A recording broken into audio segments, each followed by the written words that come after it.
specifically about the writing about the idea of the chamber the title of your piece from Tom's Dispatch is Money Pollution.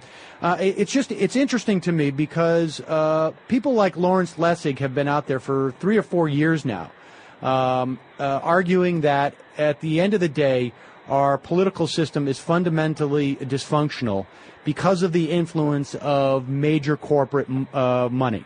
And I wonder if there isn't a coalescence of similarly like-minded activists across the spectrum of issues starting to coalesce around this notion that nothing will get done unless in some way we can depollute our government of this big corporate money. Well, Sam, I think that that's probably true. I also think that it's very hard to take it on as an issue in the kind of abstract sense. I think it's when people see it wrecking the chances for something that they care about, in this case dealing with the largest environmental problem we've ever faced, that it begins to really come into context. There hasn't been a kind of mass groundswell around money and politics in the way one might have hoped. And maybe if we work at it by talking about precisely what it is doing, we can get there almost through that back door. Interesting. And tell us just a little bit about 350.org. I'm not sure if everyone in my audience is familiar with 350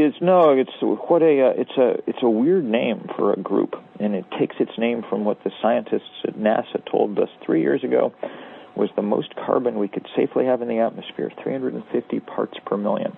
We took it as our name partly because it's scientifically the most important number in the world now. We're already at 390, way past it. That's why we're seeing the funky weather that we're seeing. But we also took it because Arabic numerals translate across linguistic boundaries, and we needed to do global organizing. I mean, they call it global warming for a reason. And we've been pretty successful at that. Though we have essentially nothing in the way of resources, we managed last year, for instance, on one day in October, to have 7,400 demonstrations in 189 countries, what CNN called the most widespread day of political action in the planet's history. So we're at least beta testing the idea that there's room for a mass movement around the need to change, to get off fossil fuel. It's exciting to see it happening, especially since most of the support comes from people in places that we wouldn't ordinarily think of as environmental. I mean, mostly we work with poor black, brown, Asian young people around the world because that's mostly what there are, you know. It's very exciting to see. It's also very sad to say that we are still losing, and losing pretty dramatically, and we're going to need to make this thing much bigger and stronger if we have any hope of standing up to the financial power of the most profitable enterprise humans have ever engaged in, the fossil fuel industry.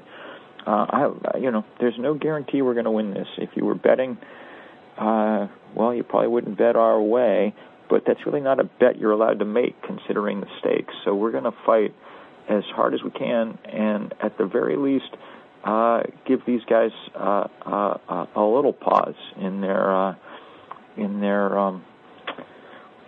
fat cat heyday, you know. Here's one of the things that makes it very hard for me to contemplate environmental issues. When do we know, and what if we have already lost? I mean, to a certain extent, So it's all relative, right? We've already raised temperature 1 degree, and the scientists tell us we've got another degree in the pipeline from carbon we've already emitted. So the planet's going to be a much warmer place than it's ever been during human civilization. And that's going to be difficult. In fact, really difficult. It's going to be a difficult century. No way around it. We got a taste of it last year with the floods in Pakistan and the fires in Russia and the run-up of food prices. What the scientists also tell us is if we don't take action pretty fast, really fast, before the century is out, before it's halfway out, we're looking at 5, 6, 7 degrees. That's not difficult. That's probably impossible. Probably the first thing that will really challenge our ability to continue having civilizations in the way that we've known them. So those are the stakes, and we don't know exactly at any given moment where along the line we are, but all you have to do is sort of look at the satellite pictures of the Earth and see the Arctic getting more blue and less white every year, and you've got a pretty good visual correlation for just how screwed we are. Yeah, I mean, I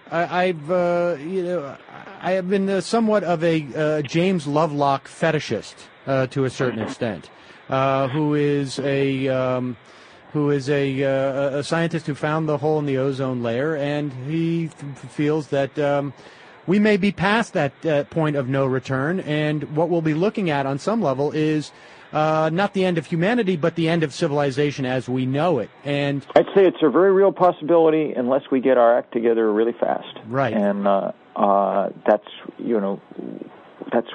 what we're desperately trying to do. And we really need everybody.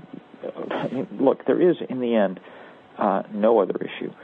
If we don't get this one solved and solved fast, and everything else that we work on is moot. And that's why the stakes are so high and the urgency is so strong, and it's why there's going to be a lot more people willing to do what Tim DeChristopher did. And at the end of the day, what we're talking about here is not something that can be done in terms of just simply changing individual behavior. This has to happen on a policy level, doesn't it, the changes? That's right. That's right. You have to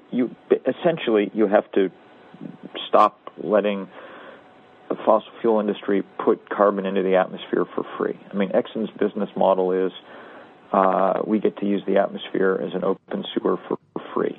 That's why they made more money last year than any company in the history of money, you know.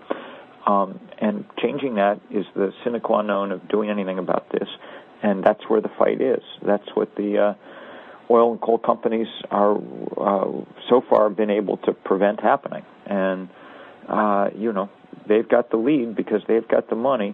We better find a different currency to work in, and I think bodies and spirit and creativity are about the only currencies we've got, so we better put them to use.